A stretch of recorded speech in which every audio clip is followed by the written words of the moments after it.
मान्य तहसीलदार साहेब इथं collector madam यांना निवेदन दिलं.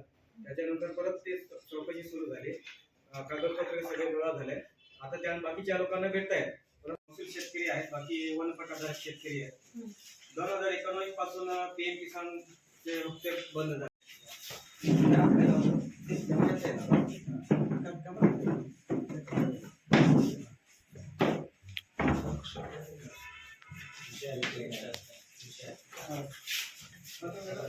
नवापूर तालुक्यातील 2 गावाचे शेतकरी आहेत.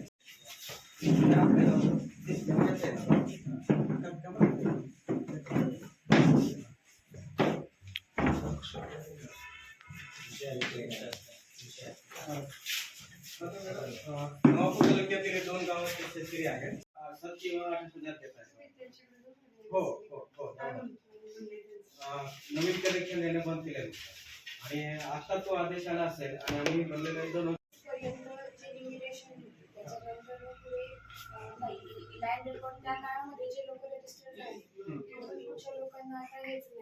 नाही त्यावेळेस जे रजिस्टर्ड झाले ना त्याच लोकांना म्हणले ना त्यांचे बंद झाले ना. हा हप्ते बंद झाले 2019 पासून बंद झालेले. हो म्हणजे 2000 ला तो मिळाला ना. मला वाटतं 2 का 3 हप्ते मिळाले बाकीच्यांना. पूर्ण तालुका आहे नवापूर तालुका वन पठार.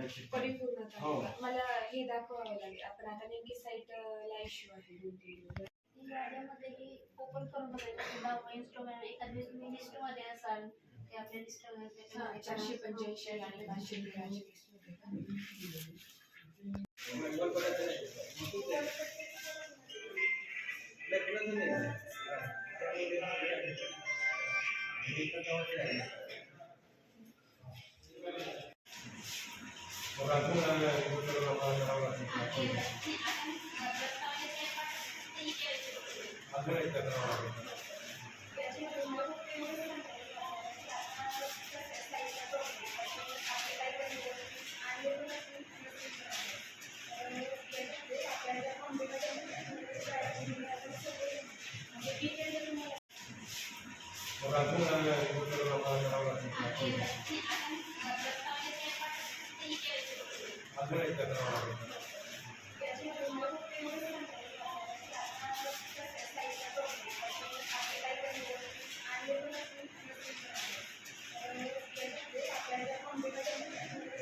ते सांगितले की ज्यांना शेती पंपासाठी कनेक्शन आपण सोलरचं पाहिजे तसं नाही शकत रेग्युलर पाहिजे अशी कोण किती आहे ते पण नाव त्याचे तुमची सगळी नाव देतो.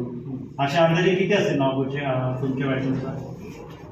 नवापूरचे असतील 1000च्या आसपास असतील सगळे. म्हणजे आता सगळे पण बाकीच्या शेतकऱ्यांना ना चेक जबरदस्तीने देऊन टाकले. म्हणजे आता या लोकांनी 11,385 रुपये भरलेले आणि चेक कितीचा दिला 8,000 का 7,000चा चेक दिला. म्हणजे आणि का इतकं दिल्यामुळे त्याला जीएसटी कापली गेली. म्हणजे शेतकऱ्यांनी का माल घेतला का म्हणून त्या जीएसटी कापले का काय केलं डिपॉझिट देतो आपण डिपॉझिट पुन्हा द्यायला पाहिजे ना. सरकारचे आम्ही सरकारकडे पैसे दिले ना. सरकारने ते पैसे पुन्हा द्यायला जीएसटी कशाला कापता येते. तुम्ही त्यांच्याकडे अर्ज देताना किती लोकांचे होते नागपूरला?